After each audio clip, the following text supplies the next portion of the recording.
സദൃശവാക്യങ്ങൾ അധ്യായം 11. കള്ളത്തുലാസ് യഹോവയ്ക്ക് വെറുപ്പ്, ഒത്ത പടിയോ അവന് പ്രസാദം.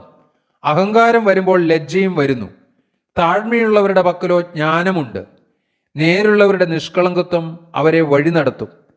ദ്രോഹികളുടെ വികടമോ അവരെ നശിപ്പിക്കും. ക്രോധ ദിവസത്തിൽ സമ്പത്ത് ഉപകരിക്കുന്നില്ല. നീതിയോ മരണത്തിൽ നിന്ന് വിടുവിക്കുന്നു.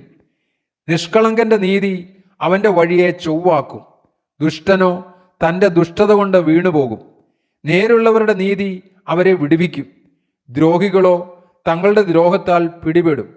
ദുഷ്ടൻ മരിക്കുമ്പോൾ അവന്റെ പ്രതീക്ഷ നശിക്കുന്നു. നീതികെട്ടവരുടെ ആശയ്ക്ക് ഭംഗം വരുന്നു. നീതിമാൻ കഷ്ടത്തിൽ നിന്ന് രക്ഷപ്പെടുന്നു. ദുഷ്ടൻ അവനു പകരം അകപ്പെടുന്നു. വഷളൻ വായ കൊണ്ട് കൂട്ടുകാരനെ നശിപ്പിക്കുന്നു. നീതിമാന്മാരോ പരിജ്ഞാനത്താൽ വിടുവിക്കപ്പെടുന്നു. നീതിമാന്മാർ ശുഭമായിരിക്കുമ്പോൾ പട്ടണം സന്തോഷിക്കുന്നു. ദുഷ്ടന്മാർ നശിക്കുമ്പോൾ ആർപ്പുവിളി ഉണ്ടാകുന്നു. നേരുള്ളവരുടെ അനുഗ്രഹം കൊണ്ട് പട്ടണം അഭ്യുദയം പ്രാപിക്കുന്നു. ദുഷ്ടന്മാരുടെ വായ കൊണ്ടോ അത് ഇടിഞ്ഞു പോകുന്നു. കൂട്ടുകാരനെ നിന്ദിക്കുന്നവൻ ബുദ്ധിഹീനൻ. വിവേകമുള്ളവനോ മിണ്ടാതിരിക്കുന്നു. ഏഷണിക്കാരനായി നടക്കുന്നവൻ രഹസ്യം വെളിപ്പെടുത്തുന്നു. വിശ്വസ്ത മാനസനോ കാര്യം മറച്ചു വയ്ക്കുന്നു. പരിപാലനം ഇല്ലാത്തിടത്ത് ജനം അധോഗതി പ്രാപിക്കുന്നു. മന്ത്രിമാരുടെ ബഹുത്വത്തിലോ രക്ഷയുണ്ട്. അന്യനു വേണ്ടി ജാമ്യം നിൽക്കുന്നവൻ അത്യന്തം വ്യസനിക്കും. ജാമ്യം നിൽപ്പാൻ പോകാത്തവനോ നിർഭയനായിരിക്കും. ലാവണ്യമുള്ള സ്ത്രീ മാനം രക്ഷിക്കുന്നു. വിക്രമന്മാർ സമ്പത്ത് സൂക്ഷിക്കുന്നു. ദയാലുവായവൻ സ്വന്തം പ്രാണന് നന്മ ചെയ്യുന്നു. ക്രൂരനോ സ്വന്തം ജഡത്തെ ഉപദ്രവിക്കുന്നു. ദുഷ്ടൻ വൃഥാലാഭം ഉണ്ടാക്കുന്നു.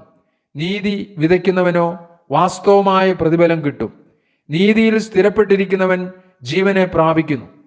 ദോഷത്തെ പിന്തുടരുന്നവനോ തൻ്റെ മരണത്തിനായി പ്രവർത്തിക്കുന്നു.